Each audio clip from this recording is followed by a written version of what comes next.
e aí quando precisarem conversar comigo, vocês ativam, tá certo? Kátia, deu certo ontem o link da aula de história para o pessoal que não conseguiu entrar? Eu sim, professora. Muito obrigada mesmo. Bom, legal. Viu? Já na hora que eu vi piscando aqui, né, na notificação, já mandei no grupo, já, ó, pessoal, pode estudar. Ótimo. Assim Obrigada, viu? não temos grandes problemas. Eu estou gravando essa aula também, e aí, a hora que eu baixar lá no canal, gente, também vou colocar lá no Moodle, e aí quem precisar vai poder ter a aula, tá certo? Eu até comentei, professora, que a aula de ontem eu achei ela bem complexa até, para mim, né? O tema é um pouco complexo. Até falei para eles, eu falei, qualquer coisa, se alguém que não conseguiu entrar online e ficar com alguma dúvida, na próxima aula a gente pede, às vezes, alguma revisão, alguma coisinha rápida, né, para alguém, né? Porque eu mesma, eu vi online e eu achei bem, assim, complexo, né? Imagina quem não vê ao vivo, né? Não poder perguntar, né? E ela realmente, você tem razão, acho que de todos os temas que a gente viu, ela é um dos temas mais complexos, ela é difícil, tá? Não é uma teoria simples. Vocês vão rever, né, esse conteúdo quando tiverem matrizes do pensamento em psicologia existencial, mas que também é uma disciplina difícil, não é uma disciplina simples, porque ela envolve muita parte filosófica, né? E então exige uma forma de se pensar que nós não estamos habituados, que é a forma filosófica.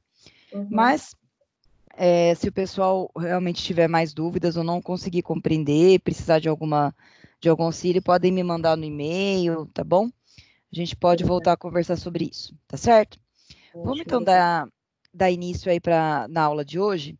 E hoje a gente vai falar sobre um tema que inclusive está fazendo parte, né, da nossa rotina atual, que é o papel do psicólogo no mundo digital, né? Então, quando eu vi que a gente teria essa aula hoje, falei, nossa, tá bem dentro do que está acontecendo na nossa realidade, que é o uso, né, das ferramentas digitais para muita gente, inclusive para o psicólogo, tá? Então, vocês estão aí com um caderno, caneta na mão, todo mundo já pronto, já escreveram aí o título da aula, muito bem. Então, essa é o tema 9, tá? Não é a aula 9, é o tema 9 da nossa aula. Já está lá no Moodle também, para quem quiser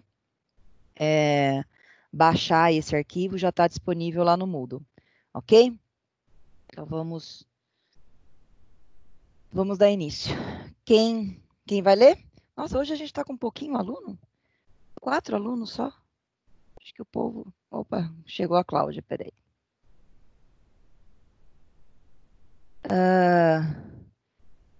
Eu já ia até falar para a Kátia ali, coitada, mas eu acho que eu estou abusando tanto dela. Então, se alguém... Não tem problema, não. Eu sei que o áudio está indo melhor, né? Não tem O seu problema. áudio está muito bom. Eu acho que talvez a sua velocidade de internet seja boa e aí não causa falha, né? Mas se alguém também, outra pessoa quiser participar, se outra pessoa puder ler, quiser ler, fiquem aí à vontade. Alguém se manifesta? Se o meu áudio estiver bom, não sei se... Vamos tentar, Ivonete. Aí, se de repente a gente Ótimo, vê que também. não... tá bom, também tô te ouvindo muito bem. Se de repente começar a falhar, a gente vai trocando, a gente vai vendo. Eu falo que atualmente a gente está trabalhando com o que tem para hoje, né? Então a gente vai mesmo assim com o que tem para hoje. Vamos lá, então, Ivonete, começa a ler e aí eu vou comentando junto com vocês, por favor. Tá bom. O mundo virtual está presente em todos os cantos, em cada passo dado pelo ser humano, na rua, no trabalho, no lazer ou no lar. Este mundo virtual se trata, por vezes, de uma extensão da nossa realidade, uma vida paralela à nossa, a que estávamos tão acostumados a viver por várias décadas, sem imaginar os avanços que viriam a seguir. Hoje, há pessoas que concentram seus negócios quase que totalmente na internet. Vivem com isso, uma vida muito virtual, mais virtual do que física, lidando com parentes, amigos, contatos e até pacientes que nunca viram pessoalmente, principalmente em casos de tratamentos em que a psicologia ajuda a melhorar a qualidade de vida dessas pessoas e a apontar soluções a seus problemas.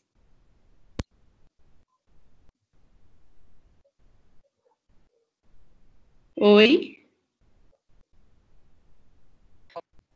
Tá todo mundo ouvindo? Estão ouvindo, gente? Eu tô. Tá? Ok. Então vamos. Ela tá meio. Já tô vendo que tá dando algumas falhas aqui. Tá. Então, continuam me ouvindo? Sim? Sim. Tá. Legal. Sim, sim. Primeira coisa que eu acho importante a gente pensar, pessoal, é que o tema dessa aula, ele é um tema muito atual, tá? Quando a gente fala sobre internet, quando a gente fala sobre trabalho remoto, quando a gente fala sobre essas relações virtuais, nós estamos falando de algo que é bastante recente para o humano.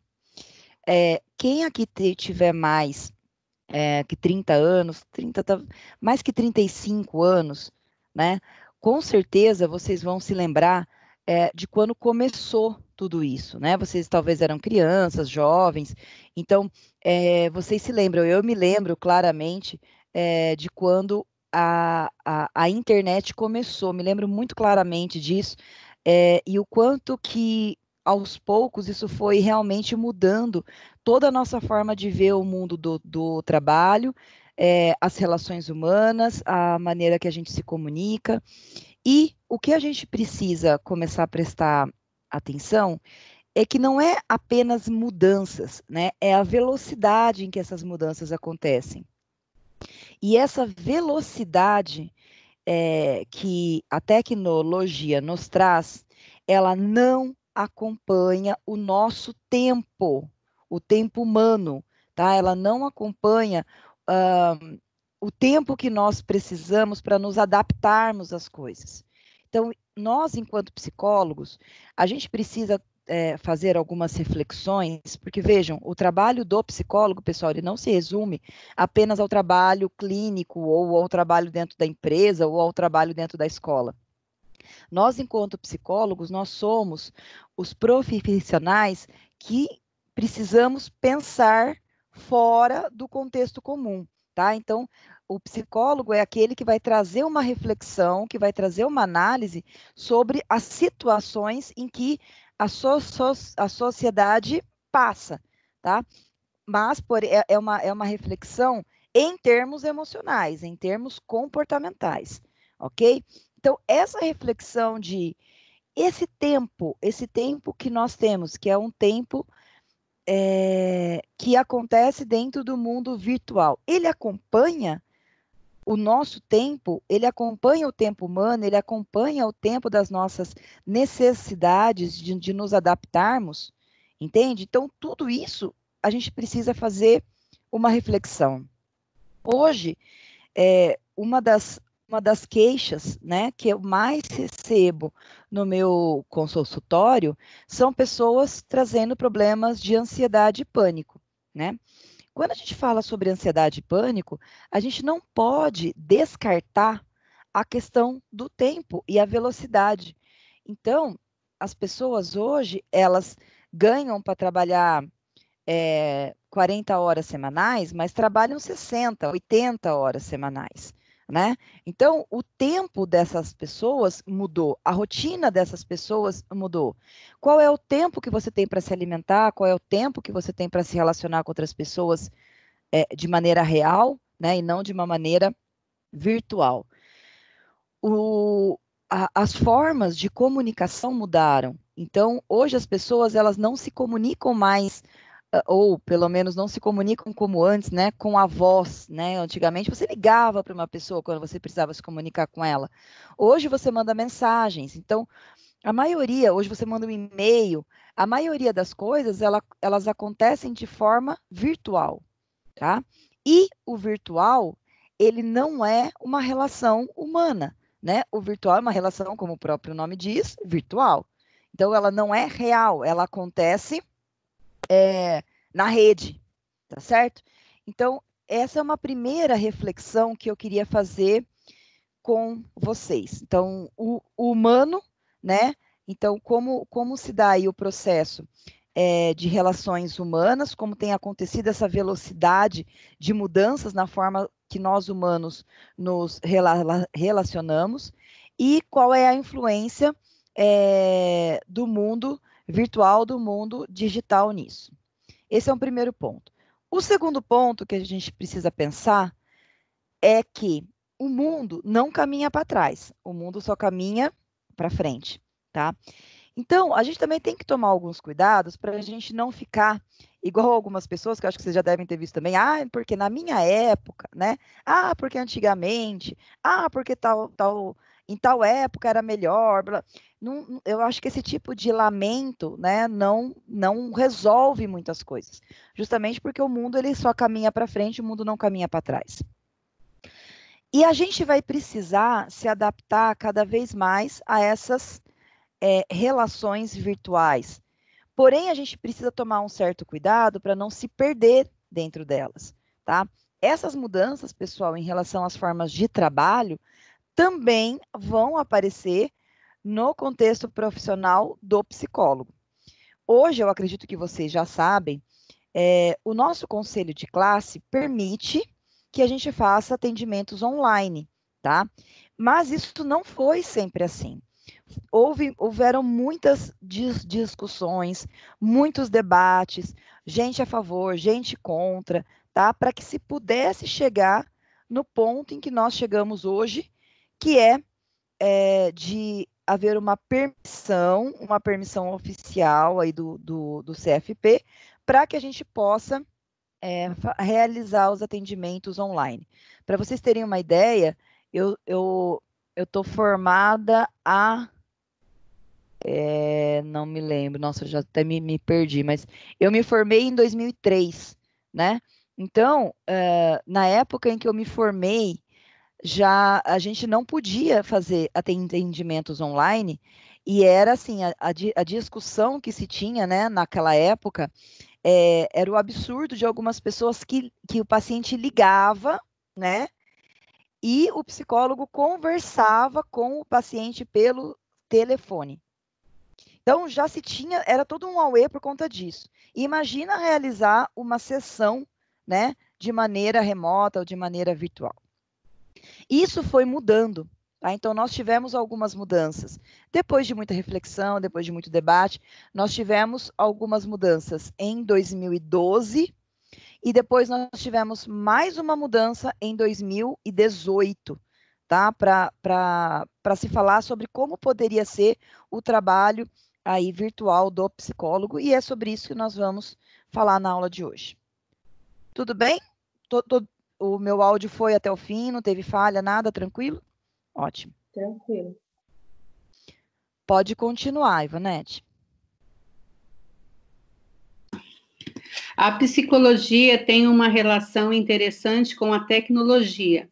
Já em meados da década de 1960, o primeiro computador terapeuta apareceu, criado pelo cientista alemão Joseph, para mostrar a limitação das máquinas para se comunicarem com estes seres humanos.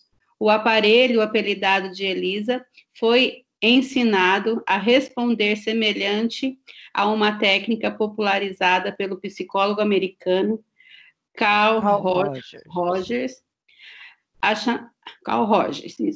A chamada reflexão rogeriana, simplificando um pouco, consiste em tentar repetir para o paciente aquilo que ele acabou de lhe falar. É claro que essa repetição é feita dentro de um contexto específico e não consiste em apenas repetir palavras, mas sim em entrar em sintonia com o paciente e expressar para o mesmo qual o sentido daquilo que ele está dizendo. Pessoal, então aqui a gente já tem aí em 1960 o que foi chamado, né, de primeiro robô terapeuta, que foi criado na Alemanha. Tá? Aliás, vocês estão percebendo que a psicologia e a Alemanha têm uma relação bem íntima, né? Muitas coisas que vocês estão aprendendo começaram na Alemanha, nasceram na Alemanha, e realmente a Alemanha foi o primeiro país, né, que abrigou o nosso primeiro laboratório de psicologia experimental. Então, muita coisa da psicologia aconteceu na Alemanha. Ok? Se vocês tiverem que escolher, só um parênteses, né? Se vocês tiverem que escolher aí uma terceira língua, né, para vocês aprenderem, então tem a nossa língua materna, depois o inglês, escolham o alemão, tá? Para vocês aprenderem que quem quiser estudar psicologia a fundo, quiser estudar na origem, né, dos textos, com certeza aí o alemão seria a língua mais indicada, ok? Então, 1960 nasce o primeiro robô terapeuta na Alemanha, chamado de Elisa, ok? Como que funcionava, então, este robô? Só para vocês entenderem um pouquinho como que era o trabalho dele, né? O robô, a pessoa conversava com ele, o robô ia percebendo através dos movimentos dos olhos e alguns movimentos do corpo, palavras que tinham uma entonação maior, palavras que nelas havia, sabe quando você treme a boca porque parece que vai ter um choro? Ou quando a pessoa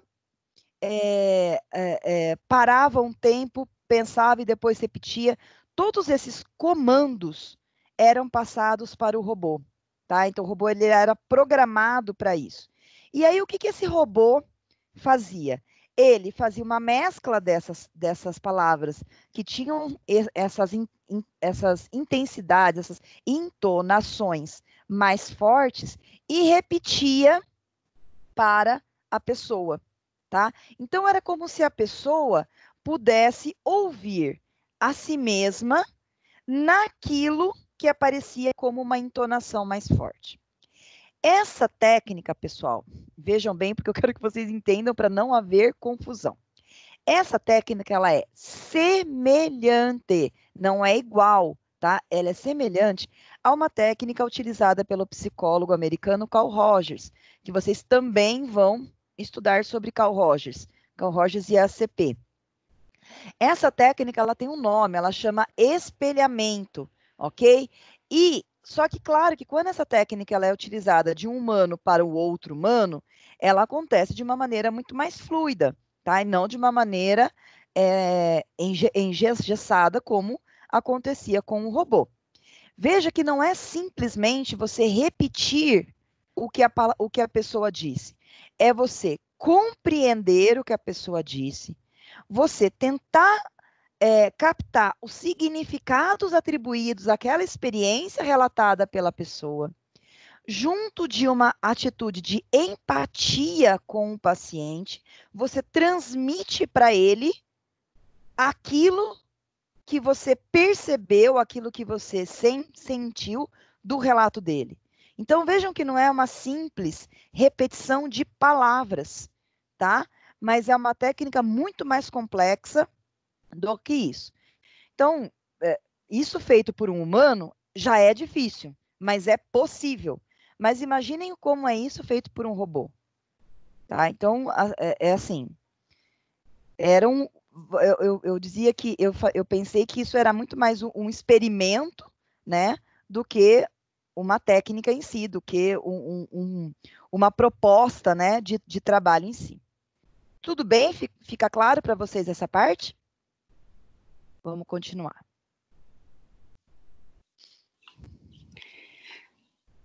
Pode ler, então? Pode, por favor. Assim, o script de Elisa classificava as palavras ou o conjunto de palavras que pareciam mais relevantes na fala da pessoa e as repetia de volta. Só que colocada no campus do Instituto de Tecnologia de Massachusetts, o famoso MIT, Elisa ganhou uma vida para além das intenções do seu criador. Até mesmo a Secretaria de Weizenbaum, isso? Passou a se consultar com o computador. Dizem que ela, às vezes, pedia privacidade para poder conversar a sós com Elisa. O cientista alemão ficou chocado com a reação dessas pessoas e escreveu um livro para comentar a tendência humana de antropomorfizar máquinas, isso é, de enxergar humanidade nelas. É claro que a moda passou e hoje ninguém acharia que uma Elisa ou uma versão até muito mais sofisticada, como a Siri dos telefones da Apple, dariam uma terapeuta decente. Mas novas tecnologias têm aparecido e, de fato, auxiliado em alguns tratamentos. Muito bem. Imagina vocês fazendo terapia com a Siri, né? Ia ser até muito cômico. Todo mundo sabe aqui o que é a Siri? Só para vocês, para quem não conhece, né? Para quem não sabe do que eu estou falando, a Siri, ela é uma voz, né? Ela é um robô que existe nos celulares da Apple, tá? Então, as pessoas brincam muito, né, com a Siri, porque tudo que você pergunta para ela, ela responde, tá? Então, imagina como seria você fazer uma terapia com a Siri. Seria mais ou menos isso. Seria mais engraçado do que eficiente, de fato, tá? Então, gente, hoje a gente não pensa mais em um robô terapeuta, tá? Mas nós temos muitos instrumentos de tecnologia que pode auxiliar no trabalho do psicólogo, ok?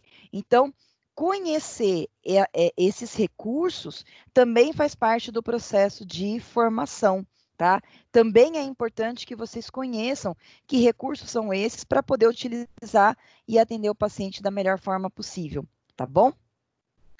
Escrevam no caderno de vocês o seguinte. Posso falar? Vamos lá. A palavra, gente, quando eu mexo aqui o meu slide, vocês conseguem, o slide não, quando eu mexo o mouse, vocês conseguem ver? Não. Não? Ah, então tá, achei que espelhava a tela, mas não.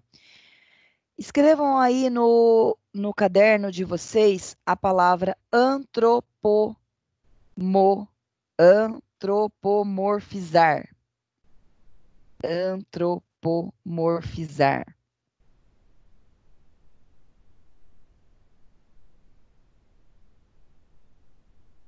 Antropomorfizar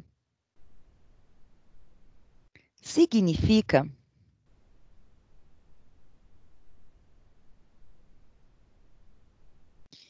entre aspas, humanizar, fecha aspas.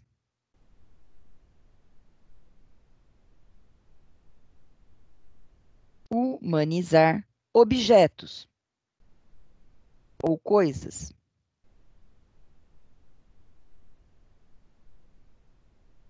Objetos ou coisas.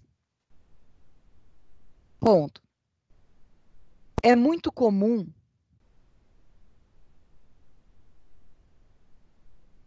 que pessoas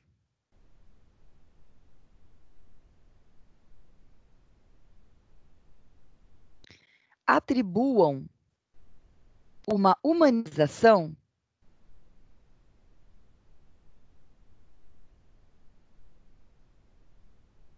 principalmente para objetos que possuam uma estrutura física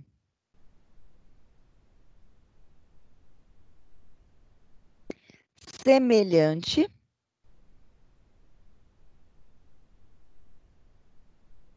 à humana.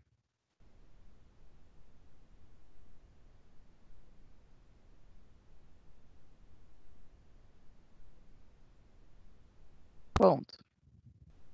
Só para vocês entenderem, pessoal, esse, por exemplo, é o que acontece com as crianças, né, quando brincam com bonecas ou com bichinhos, eles atribuem para esses objetos uma relação afetiva que é humana.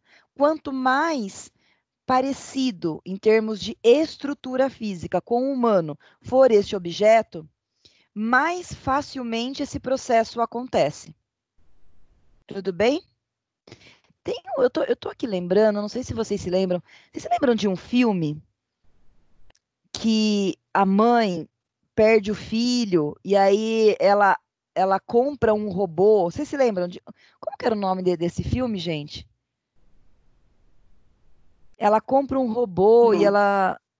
Eu acho que eu não conheço filme. Ai, eu tô esquecendo, mas eu já vou lembrar do nome, depois eu coloco. Daí, quem quiser ver esse filme, tem muito a ver com esse contexto que nós estamos conversando aqui na aula de hoje, né? Mas a história é mais ou menos isso. A mãe perde o filho quando criança, e eles estão num tempo, né, mais avançado, e as pessoas compram robôs para substituir, né, essas perdas, esses lucros. Pessoal, travou ou vocês estão me ouvindo? Voltou. Estou ouvindo. Voltou? Eu já aprendi que quando trava, aparece um triângulo aqui para mim. Então, eu já estou conseguindo saber quando trava. Não tá bom ainda, né? Ou tá? Tá bom, sim. Ainda não. Tá, mas para mim tá bom. Tá dando para ouvir, deve estar dando para ouvir aí mais ou menos. Então, eu vou lembrar o nome desse filme, depois quem quiser assiste como uma forma de complementar a aula de hoje. Vamos lá, Ivonete. Uma conhecida técnica. Ixi, acho que eu coloquei o conhecida duas vezes, mas ok, vamos lá. Uma conhecida técnica por exposição com prevenção... Peraí, Ivonete, na verdade o certo é assim. Uma técnica conhecida por exposição como prevenção de respostas. Sim, é verdade. Por exemplo, ganhou um impulso recente com o uso de tecnologias de realidade virtual. Essa técnica, para abreviar, consiste basicamente em aproximar a pessoa daquilo que ela teme em um ambiente seguro, de modo que o cérebro dela passe a entender que esse objeto fóbico não exige mais aquele medo todo. Assim, se alguém tem fobia de baratas, o tratamento mais eficaz, de acordo com essa técnica, seria ajudá-lo a gradualmente se aproximar de uma barata de verdade. E sim, já vi terapeuta na garagem do prédio atrás de baratas para levar para sua paciente. Dedicação que, confesso, não sei se eu teria. Vale comentar que, apesar de mitos em torno disso, a fobia de barata, quando tratada dessa forma, não tende a migrar para um novo tipo de fobia. Pessoal, vamos lá, só para vocês entenderem. Uma das formas que a gente trata fobias é através de um processo que chama dessensibilização. Vocês já ouviram falar nisso? Dessensibilização? Tá. Já ouvi. Já ouvi? Tá. Então, uma das técnicas que se utiliza para tratamento de fobia é a dessensibilização. Como que isso era feito? Só um minutinho.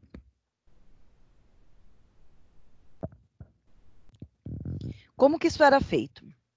A ideia era ir aproximando o paciente daquilo que ele tinha medo, né? Porém, acompanhado do terapeuta e de uma maneira segura. Com o tempo e com os recursos que nós temos, observou-se que não havia mais a necessidade de se apresentar de uma maneira real o objeto que gerava medo no paciente, mas poderia ser feito através de um ambiente virtual, também na presença de um psicólogo, para que o processo de dessensibilização acontecesse de uma maneira segura, gradual e sem, de fato, né, expor a pessoa a algum tipo de risco. Barata, que coisa nojenta, né? Barata o medo de barata, você ainda poderia pegar, né, uma barata no meio da rua, levar para o seu paciente, né, apresentar a barata para ele. Mas e se o paciente, por exemplo, tem um medo de algo que é um pouco mais complexo? Ele tem medo de voar, por exemplo. Imagina, você vai pegar, vai comprar uma passagem aérea, vai junto com o paciente. Quer dizer, a coisa iria se tornar inviável. Com os recursos tecnológicos que nós possuímos hoje, este processo, esse tratamento se torna mais viável. E cada vez mais nós temos visto inovações nessa área, que é como, por exemplo, o uso daqueles óculos 3D, né? Sabe aqueles óculos 3D que imita a realidade, que parece que você está realmente naquele contexto? Aquilo, por exemplo, é uma ótima técnica para tratamento de fobia. O que acontecia? Com o tratamento tradicional, a gente observava que o paciente ele até conseguia trabalhar a fobia de barata, mas a gente percebia que esse paciente desenvolvia um outro tipo de fobia. Então, é como se ele transferisse o medo que ele tinha para uma outra coisa, tá? E aí, se tinha que estar o tempo todo trabalhando as fobias dele. O que se observou é que com os tratamentos virtuais, essa tendência de se passar a fobia para um outro objeto ou para uma outra situação se tornava menor. Tudo bem até aqui? Só também para vocês entenderem, esse nome, tá? Exposição com prevenção de respostas, é o que eu estava chamando de dessensibilização, ok? É a mesma coisa. Tudo bem? Vamos lá. Pode continuar, Ivonete. Bom, ninguém que precisa perder o medo de barata vai ter grandes dificuldades para encontrar um terapeuta disposto a colecionar insetos pela cidade, acho. Mas imagine outras fobias, como a de andar de avião. Pense no custo de comprar 10 passagens aéreas para poder começar o tratamento. A situação de um voo, porém, pode ser facilmente construída em um ambiente virtual. O mesmo vale para a fobia de falar em público ou para o medo de altura, por exemplo. De forma similar, a técnica de exposição pode ser usada em pessoas que apresentam o transtorno de estresse pós-traumático. TEPT. TEPT. Quem sofre de TEPT tem vida transformada uma vez que se vê presa ao episódio traumático. É o caso do sujeito que é invadido por imagens do assalto que sofreu enquanto caminhava pela cidade e que acaba se encurralando e diminuindo sua vida para não encarar essas memórias extremamente angustiantes. Gente, peraí, que eu acho que eu engasguei. Só um minutinho.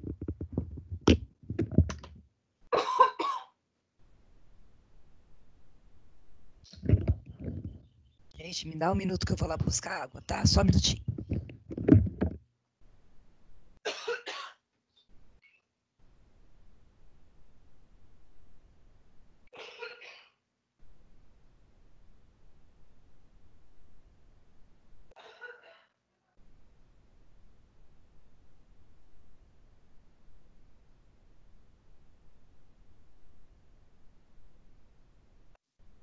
E aí, povo? Vocês estão tudo mofado, tanto ficar em casa?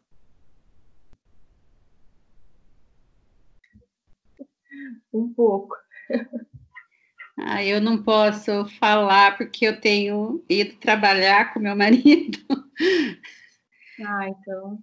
Que a gente trabalha num escritório fechado, não tem acesso ao público, então a gente está trabalhando, né? A gente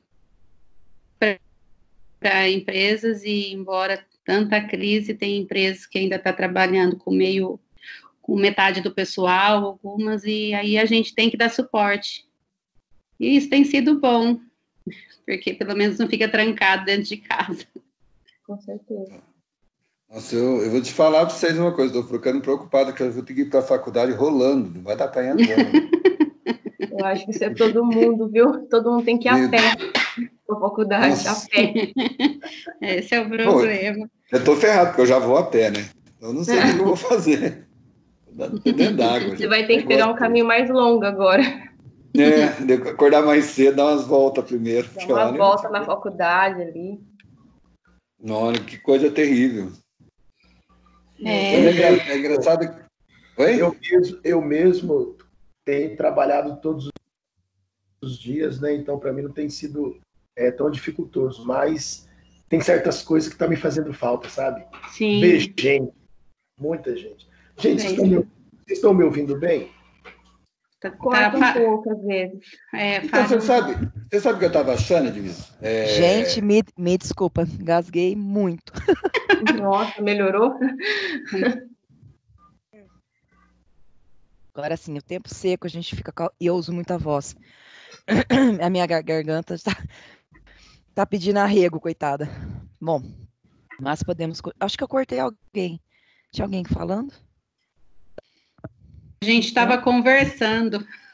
É o Carlos que estava falando. O Carlos, desculpa, Carlos, te interrompi aí no meio. Não, imagina, era só a conversa mesmo.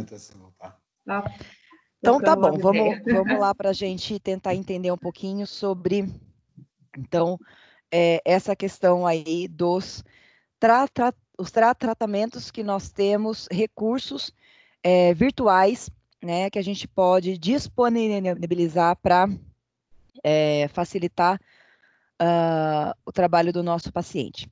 Escrevam aí no caderno de vocês, eu vou colocar em algumas palavras, um resuminho para vocês poderem estudar depois, ok? Alguns tratamentos,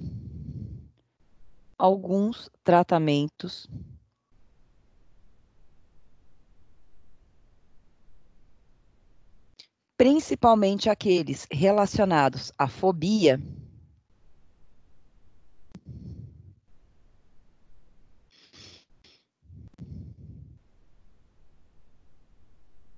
têm apresentado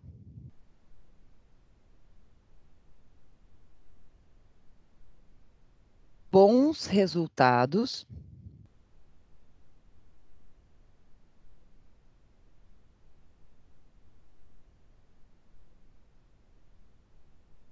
quando se utiliza técnicas virtuais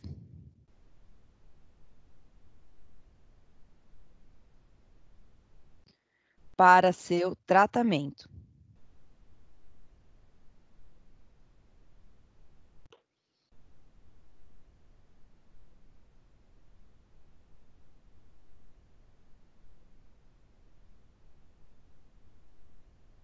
Esses recursos tecnológicos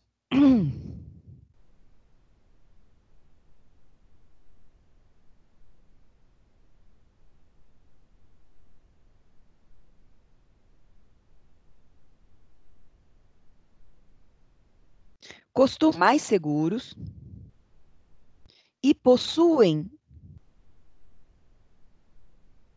de maneira geral, um custo menor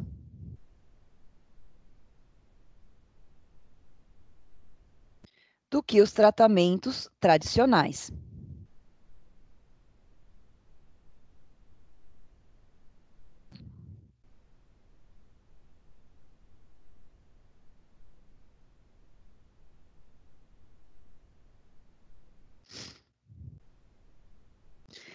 A técnica de exposição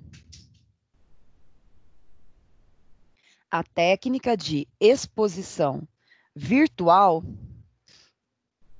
também costuma apresentar bons resultados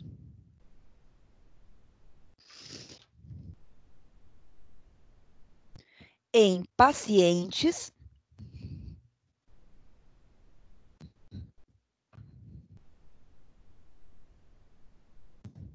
com diagnósticos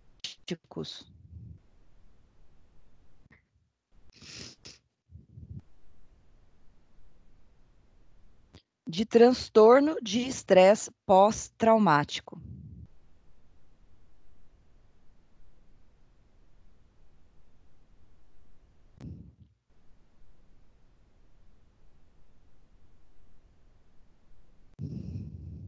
Ponto final.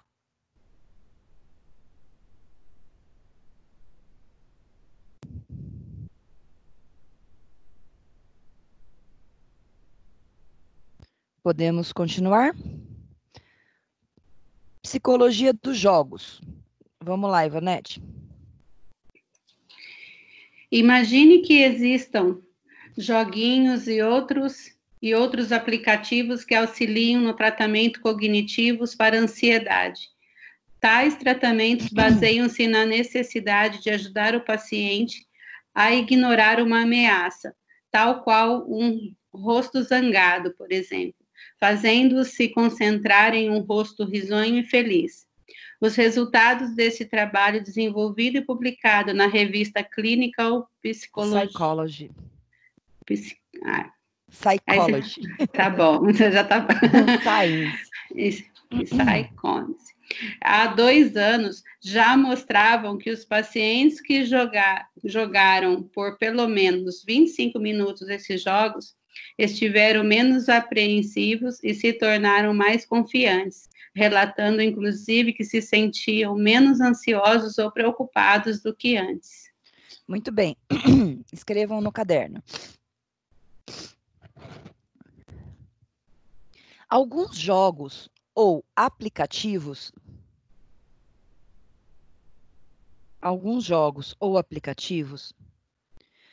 podem auxiliar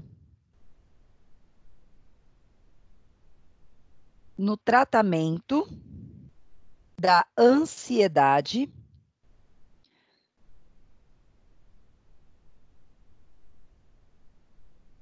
e outros transtornos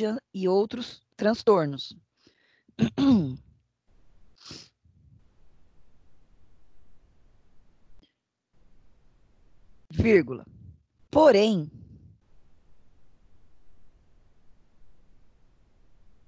cabe destacar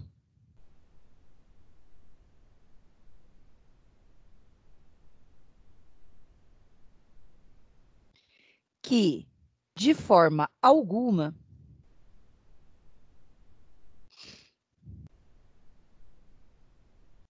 podem substituir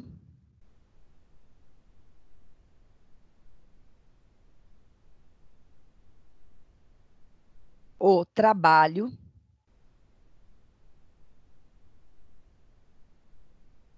com os profissionais da saúde, entre parênteses, psicólogos e psiquiatras. Fica claro para vocês, pessoal, o que vocês estão escrevendo? Eu quero que vocês entendam que esses jogos e esses aplicativos, eles são um recurso. Eles não substituem o trabalho. Eles são um auxílio, tá? Mas jamais eles podem substituir o trabalho em si, tá? Então, não é assim, vamos... Que nem algumas pessoas, às vezes eu vejo algumas pessoas falarem, você tá com estresse? Pega aqueles caderninhos de pintura e fica pintando que passa o estresse. Não, né, gente? Não se trata ansiedade com jogo eletrônico. Ele pode ser um auxílio, desde que acompanhado, né, junto com o tratamento psicológico. Tudo bem? Muito bem. Pode continuar.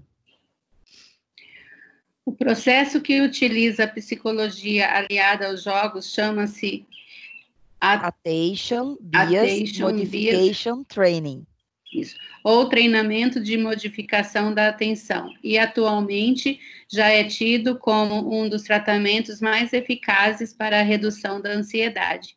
A psicologia empregada no uso dos videogames, por exemplo, ajuda inclusive os tratamentos específicos em outras áreas da medicina. Em um tratamento fisioterápico, por exemplo, no qual o profissional utiliza a forma lúdica para trabalhar os músculos que o paciente necessita exercitar. Além disso, os jogos ajudam também o terapeuta a perceber com clareza as dificuldades dos pacientes e comparar os desempenhos das outras sessões. Muito bem, então escrevam aí. Além dos jogos,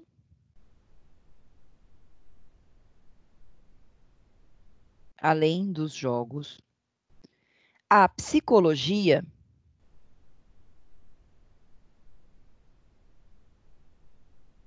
pode utilizar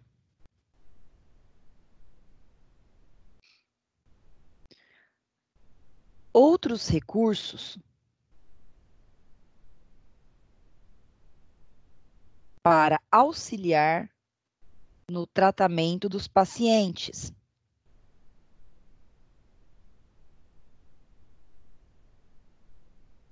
Além dos jogos, a psicologia pode utilizar, o que eu escrevi? Outros recursos para auxiliar no tratamento dos pacientes.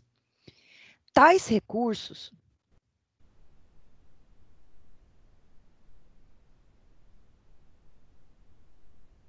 são chamados de técnicas tradicionais e continuam sendo bastante eficazes.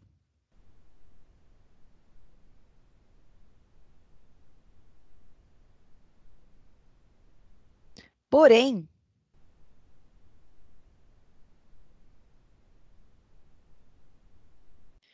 o treinamento de modificação da atenção,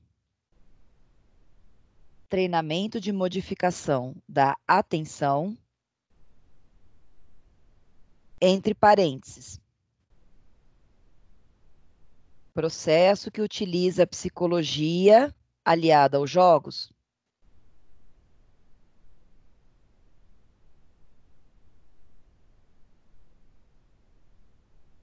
tem apresentado, fecha parênteses, né? Tem apresentado resultados significativos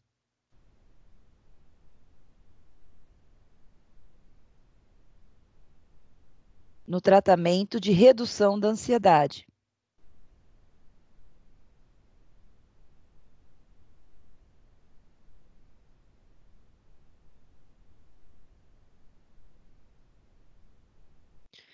Isso quer dizer que é importante que o profissional da psicologia conheça as técnicas tradicionais, mas esteja sempre atualizado nos novos recursos que podem auxiliar o seu trabalho.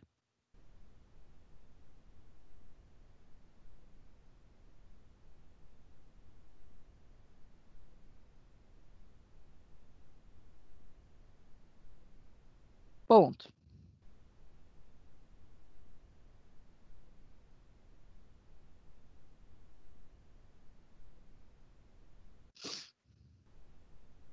Entenderam o que vocês escreveram, né, gente? Muito bem. Vamos lá. Pode continuar. A psicologia dos movimentos, liberdade. Não são apenas os jogos que são as ferramentas mais utilizadas. Um aplicativo chamado Gesturing Maps, Isso. e que foi desenvolvido por estudantes da Universidade Federal de São Carlos, interior de São Paulo, permite, por meio de gestos com as mãos, controlar a ferramenta do Google Street View, e já foi aplicado em tratamentos com idosos que sofrem de desorientação espacial. Hoje, por meio do Google Street View, É possível viajar sem sair do lugar. Você pode conhecer museus, paisagens, cidades do mundo todo com apenas um clique em seu computador. Pessoal, todo mundo aqui conhece o Google Street View? Sabem do que se trata essa ferramenta? Eu não conhecia, não. Não? Tá. O que acontece? Se vocês tiverem um tempinho, eu acho que até vale a pena. Pega o nome e coloca no Google, tá? E aí ele vai colocar você em contato com essa ferramenta. É uma ferramenta muito legal, porque ela vai mostrar de uma maneira virtual um espaço físico, tá? Então, é como se você estivesse visitando esse espaço físico, porém de uma maneira remota, ok? Então, vejam que bacana o que os estudantes da Universidade de São Carlos fizeram. Eles utilizaram essa ferramenta, que é uma ferramenta virtual, para auxiliar idosos que tinham problema de desorientação espacial, tá? É mais ou menos como um mapa, ok? E eles conseguiram, com essa ferramenta, ajudar esses idosos a treinarem mais o cérebro para poderem trabalhar essa questão da orientação espacial. É muito bacana isso, não é, gente? Quando eu penso nessas possibilidades que nós temos, né, atualmente, de trabalho das questões psicológicas por meio das ferramentas virtuais, eu acho isso incrível, muito bom. E também, gente, assim, só um parênteses também, que eu costumo também observar, é que existe ainda uma resistência bem grande de uma parcela de alguns psicólogos em relação a essas ferramentas mais atuais, tá? Vocês vão perceber que tem muita gente ainda que está muito preso ainda aos métodos tradicionais. Não é uma crítica em relação a esses métodos, porque eles são importantes, e é importante que vocês os conheçam também, mas a gente precisa atualizar, né, o que há de mais moderno em termos de ajuda terapêutica. E assim, gente, vamos combinar, né, do mesmo jeito que o táxi foi substituído pelo Uber, né, muita coisa no nosso trabalho tradicional vai ser substituído por outras ferramentas. Então, a gente precisa não quebrar, né, o trabalho do psicólogo, mas nos adaptarmos a essa realidade que nos acompanha nos dias de hoje, ok? Vamos lá. Imagine fazer isso com as próprias mãos ou os pés. Assim, de forma prática, a Gesture Maps emprega a psicologia no tratamento que trabalha os movimentos motores dos pacientes e a sua coordenação motora, tal qual uma motivação. Você é livre para ir e conhecer o que quiser, onde estiver. Basta que seu pensamento dê o comando e a tecnologia lhe mostre o caminho.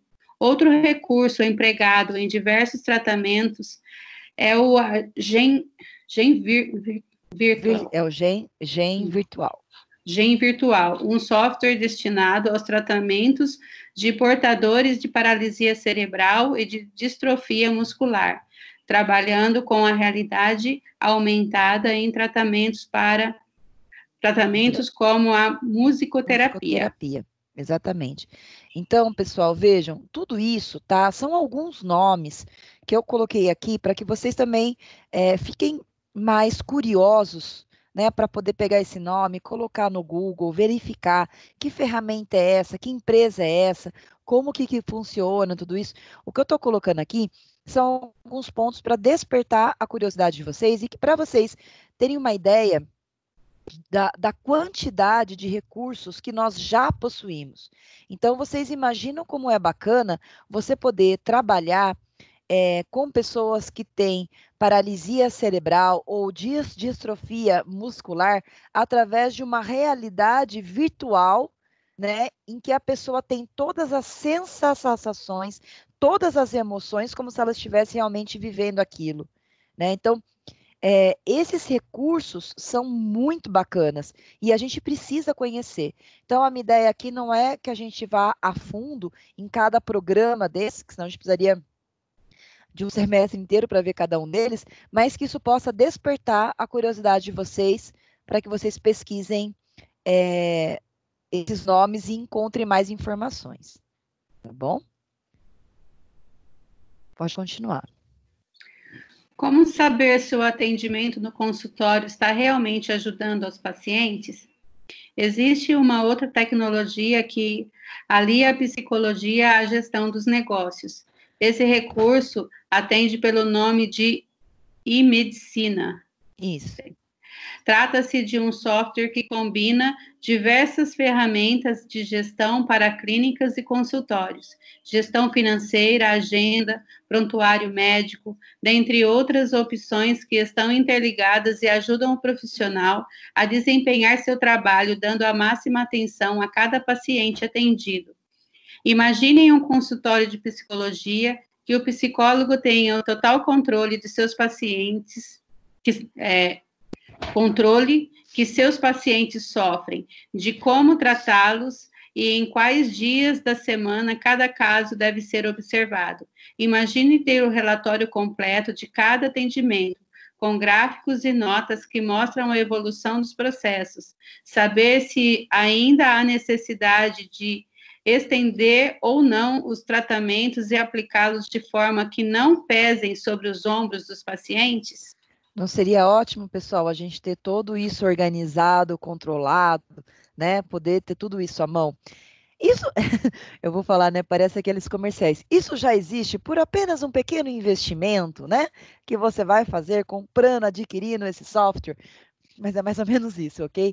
Então, existem essas ferramentas, isso já existe. Já existem empresas que, inclusive, se você quiser aí um plus, né? Tem até uma pessoa que vai gerenciar, que vai cuidar da sua clínica através dessas ferramentas, ok?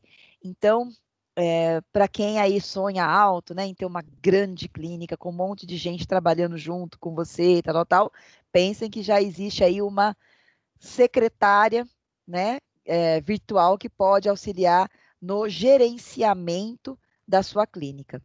Tudo bem, gente? Esse é o trabalho que o meu marido, que a gente faz na empresa, não é específico com psicólogo, né? Mas a gente trabalha em todas as áreas e desenvolve o sistema de acordo com a necessidade que a pessoa pede. Que a pessoa tem, olha só. Sim. Para mais informações, consulte a Ivonete, que ela vai fazer aí um precinho camarada para todo mundo. É isso aí, Ivonete. Eu posso direcionar fazendo comercial. Não, a gente nunca perde a oportunidade. Muito bem. Ai, Deus. É isso mesmo. Mas é essa a ideia, né? Então, a Ivonete aí, olha só que bacana, quando ela for psicóloga, o marido já vai trabalhar, né, para conseguir ter aí esse recurso que vai poder auxiliar bastante no atendimento dos pacientes. Sim, eu espero.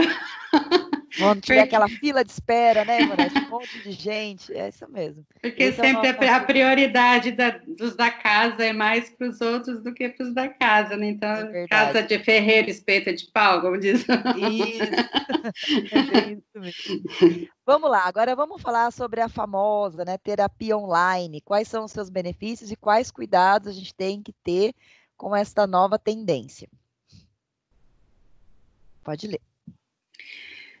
Se vivesse hoje no Brasil, o pai da psicanálise, Sigmund Freud, em 1856 a 1939, provavelmente estaria às voltas com um dilema: aderir à modalidade do atendimento online, por meio de mensagens, e-mails e videochamadas, por computador e celular, ou continuar fazendo sessões presenciais, com o bom e velho, com o bom e velho divã. É difícil dizer.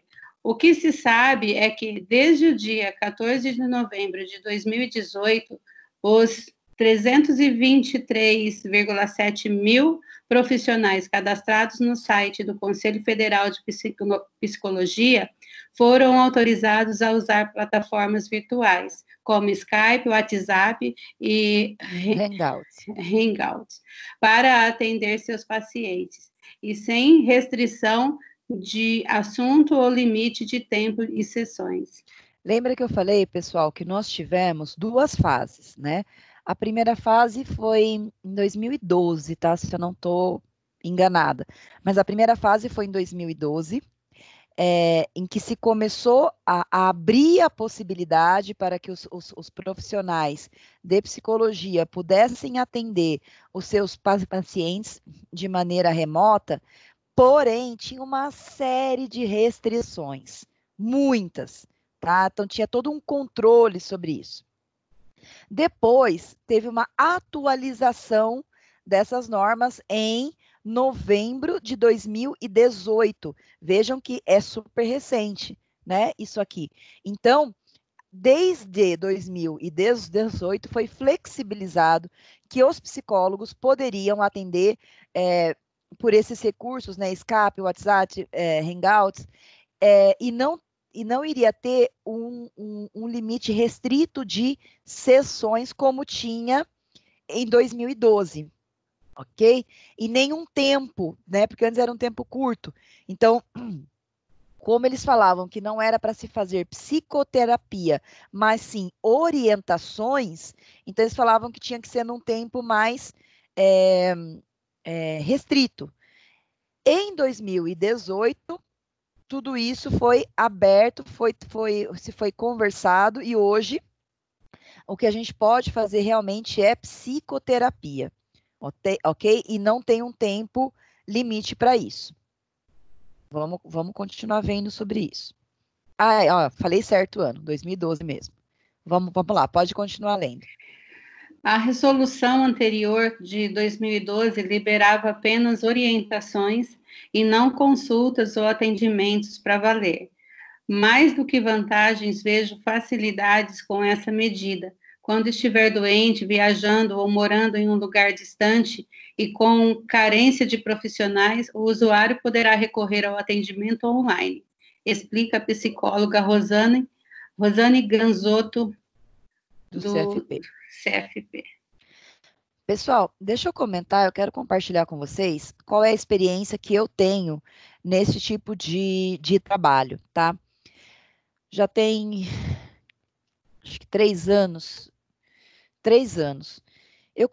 Há 3 anos atrás, eu comecei a atender um paciente, que foi meu paciente, na época que ele morava em Campinas, ele tinha 15 anos, era um rapaz jovem, e eu atendi ele até os 18 anos, no atendimento convencional, o atendimento clássico, né? Muito bem. Passou-se o tempo, né? Esse rapaz cresceu, depois eu não tive mais informações sobre ele. Eis que esse rapaz, depois de um certo tempo, me manda mensagem perguntando se eu poderia fazer os atendimentos virtuais, né? Porque ele estava morando na Alemanha e que ele estava precisando de ajuda, e eu falei, bom, ok, vou atender, já podia, né? O CRP já tinha liberado isso, então eu fui atender esse rapaz.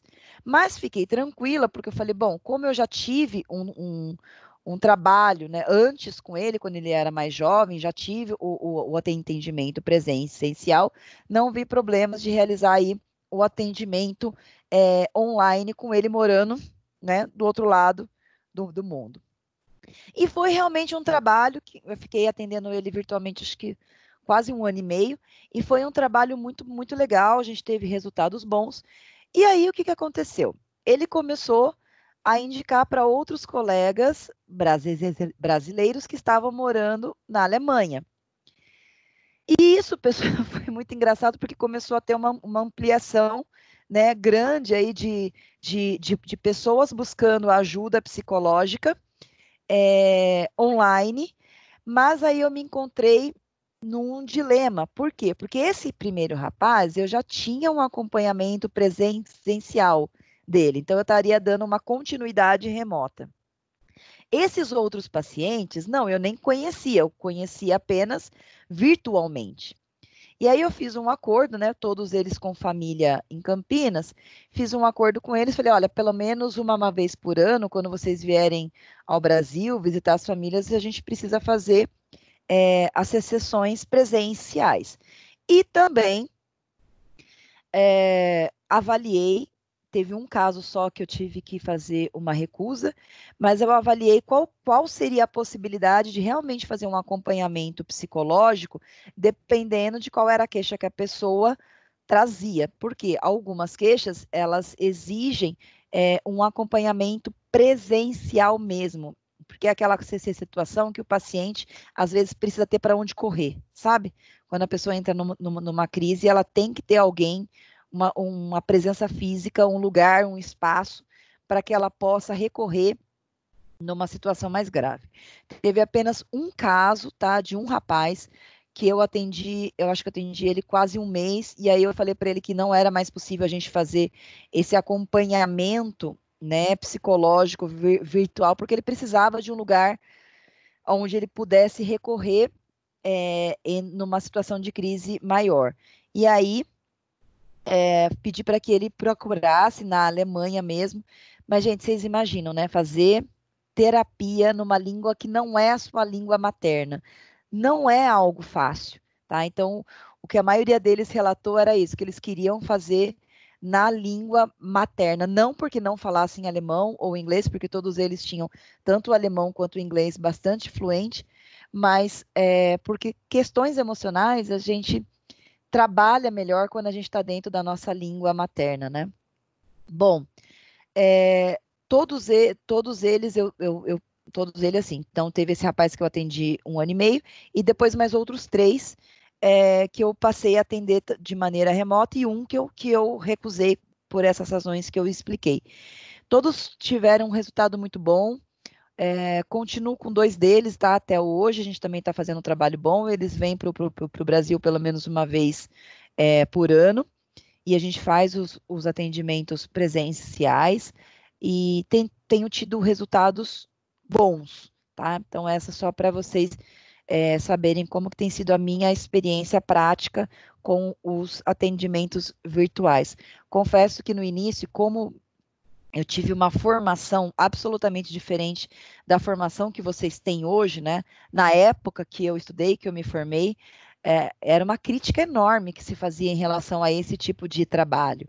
Então, não foi fácil, né? Para quem teve uma formação diferente, uma formação mais clássica, você aceitar essas mudanças é um pouco mais difícil, né? Acho que para vocês não vai ser tanto, porque vocês já estão se formando neste modelo novo, tá? Mas essa que foi aí a minha experiência. Pode continuar, Ivonete. Resolução CFP número 11 de 2018, que atualiza a norma anterior que regula serviços psicológicos realizados por meios tecnológicos de comunicação à distância.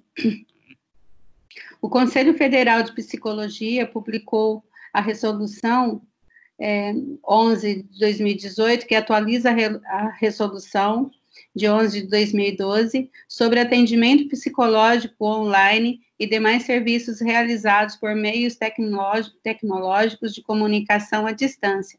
A nova norma amplia as possibilidades de oferta de serviços de psicologia mediados por tecnologias da informação e comunicação, mantendo as exigências previstas na profissão e vinculando ao cadastro individual e orientação do profissional junto ao Conselho Regional de Psicologia para eventuais apurações em casos de prestação incorretas de serviço. Pessoal, fica então aí para vocês essa resolução do nosso conselho de classe. Coloquei, inclusive, aí o link, tá? Para que vocês possam acessar essa resolução no formato original, né? Tal qual ela se apresenta para nós. Para vocês conhecerem, então, aquilo que nos é permitido por lei, ok? Eu vou falar para vocês ainda, tem aqui um slide que eu quero apresentar, mas só para antecipar para vocês já saberem, todo mundo que atende de maneira remota, de maneira virtual, necessariamente precisa fazer um cadastro no nosso conselho de classe, numa plataforma que chama EPSI, tá? Então, a pessoa vai, faz um cadastro, coloca todas as suas informações, para que o conselho de classe saiba que aquele profissional de psicologia presta um serviço virtual, presta um serviço remoto, tá? Então, todo mundo que presta, se você está fazendo terapia com algum psicólogo que presta serviço virtual, você, enquanto paciente, pode acessar o site do CFP, procurar essa plataforma do EPSI, colocar o nome do psicólogo e saber se ele está regularizado, tá? Se ele está cadastrado no CFP enquanto um profissional que oferece esse tipo de serviço. Tudo bem? Vamos lá. Pode continuar. Entenda as principais mudanças no atendimento psicológico online. 1. Substitui a oferta de serviços de orientações psicológicas de diferentes tipos realizados em até 20 encontros ou contatos virtuais por consulta ou atendimentos psicológicos, através de um conjunto sistemático de procedimentos e da utilização de métodos e técnicas psicológicas na prestação de serviço nas diferentes áreas de atuação da psicologia, com vistas à avaliação, orientação ou intervenção em processos individuais e grupais. Pessoal, deixa eu só explicar que, assim, o que eu estou apresentando para vocês aqui é quais foram as mudanças que ocorreram de 2012 para 2018, tá? Então, a comparação que ele está fazendo é como era a permissão antiga e como foi a permissão nova a partir de 2018. Tudo bem? Pode continuar. 2. Não limita mais o número de sessões e derruba a restrição quanto ao atendimento psicoterapêutico, antes permitido apenas em caráter experimental.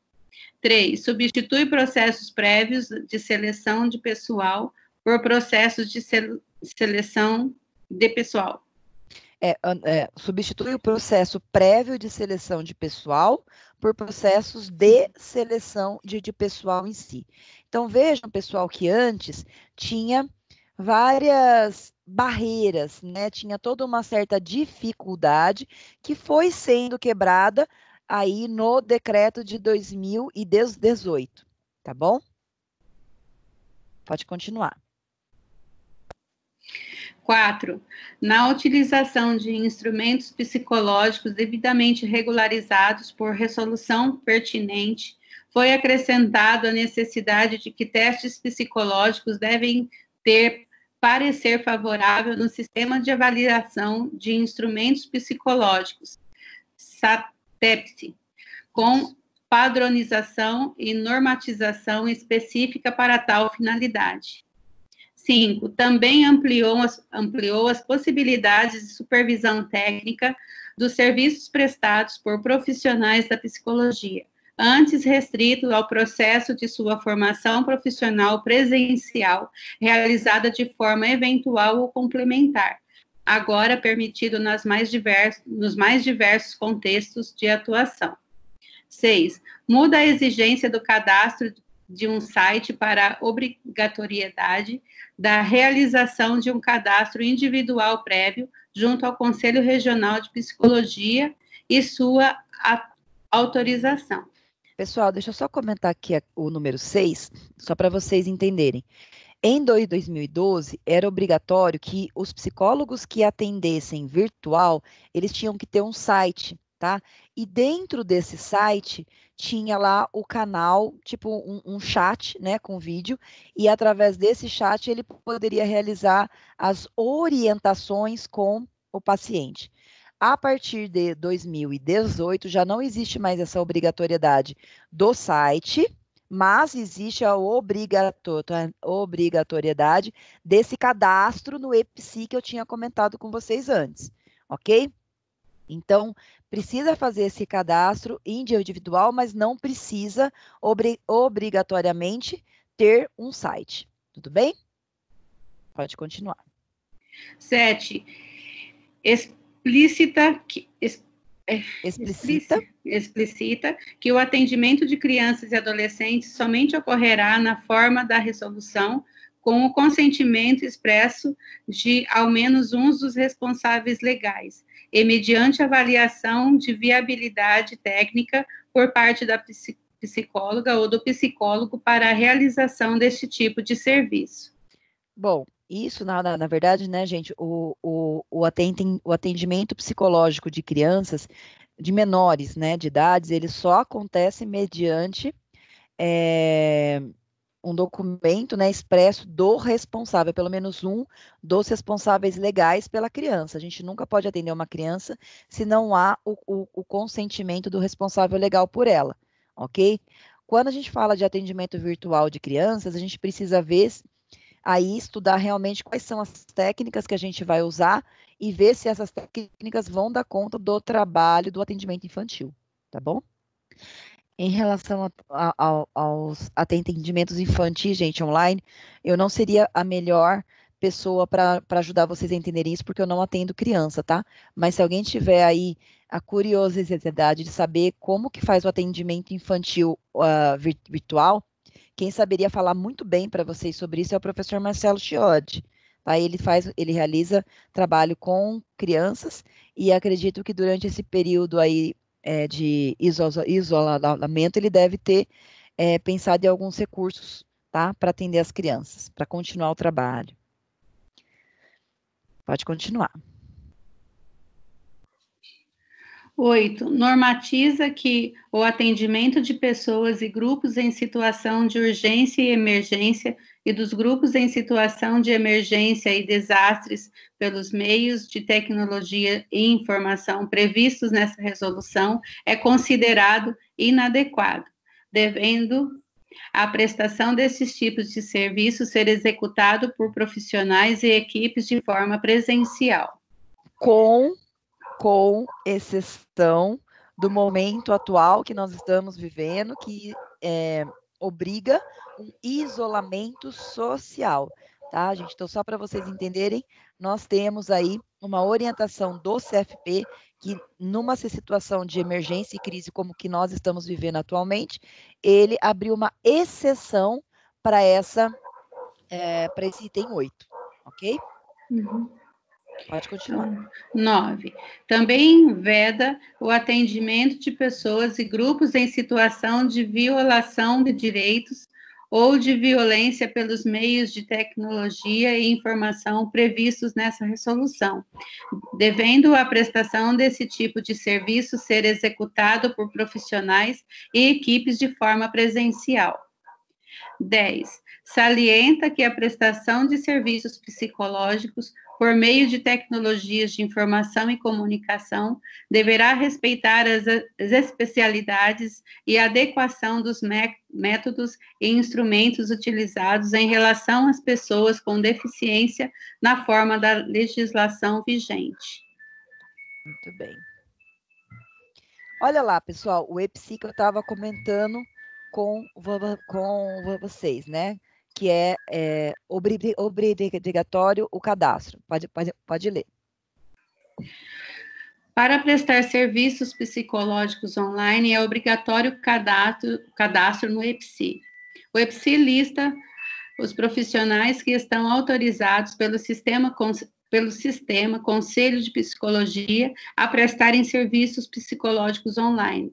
Se o profissional não estiver listado, ele não estará autorizado a prestar esse serviço. Eu coloquei aqui, pessoal, para vocês também, um link de acesso ao EPSI, tá? Para vocês saberem como que faz esse cadastro, como que funciona o EPSI.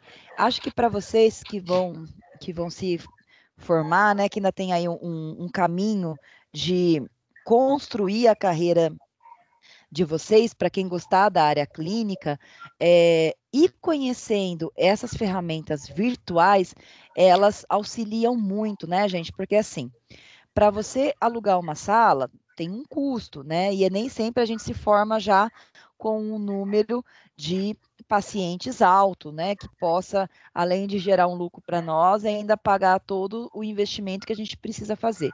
Então, os atendimentos online, eles podem ser uma boa saída para quem é recém-formado. Tudo bem? Uhum.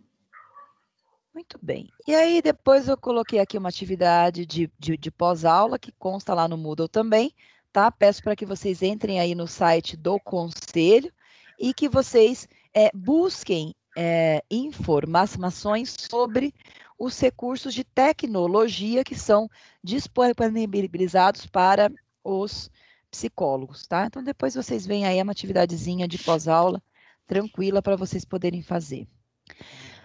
Pessoal, o que vocês acharam do tema da aula de hoje? Como ficou para vocês essa temática? Ficou dúvidas? Querem comentar? Eu já estava para perguntar, para pedir para algum professor falar para a gente sobre esse tema. Olha só. É pertinente do momento, né? Uhum. E Exatamente.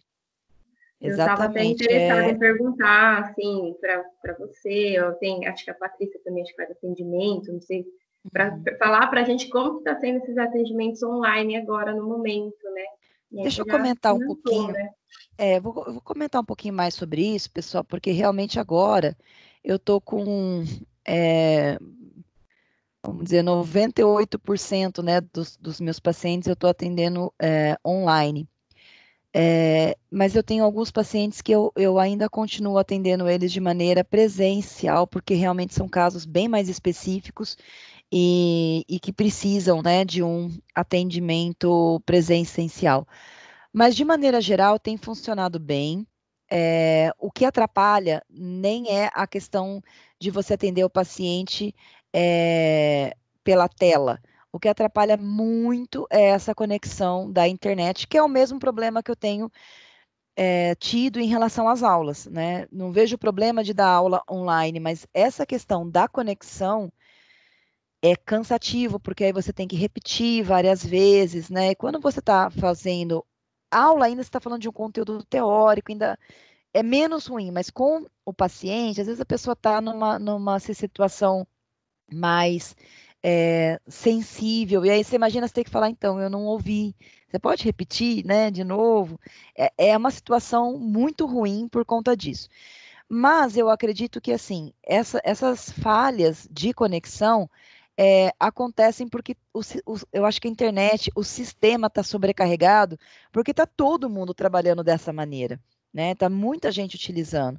Então, a internet está realmente apresentando falhas, e eu percebo que, assim, tem dias que é o dia inteiro, assim, tem dias que tá uma conexão melhor. Hoje, por exemplo, está muito melhor do que estava ontem, né? Então, o que eu vejo de ruim é mais em relação a isso. Os pacientes que estão morando na Alemanha, como eu comentei com vocês, não estão encontrando problemas para realizar o trabalho para eles. Acho que, na verdade, para eles é uma vantagem gigantesca fazer esse atendimento virtual, porque vocês imaginam, né? Eles ganham em euro e me pagam em real, né? Então, para eles eu também acho que é uma vantagem grande, né? Porque o valor que eu cobro para os meus atendimentos virtuais é exatamente o mesmo que eu cobro para os atendimentos presenciais. Tem gente que cobra menos, né? Mas eu não, porque o meu investimento é o mesmo. Né? O meu tempo é o mesmo, os estudos que eu faço, as suas supervisões que eu faço. Então, os meus investimentos são os mesmos, então o valor que eu cobro é o mesmo.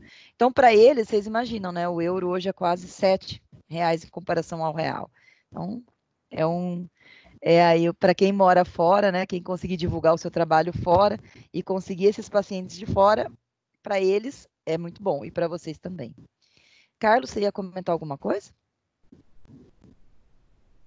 Não sei se era o Carlos ou se foi o Edmilson, alguém te chamou? Eu acho que o Edmilson falou que estava caindo. Mas conseguiram ouvir? Sim? Sim, eu ouvi. Legal. Sim. Mais alguém, pessoal?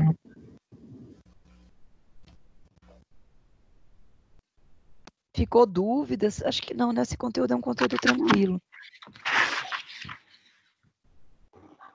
Não? Não. Então, tá bom, pessoal. Então, eu vou dando aí por encerrada, então, a nossa aula de hoje.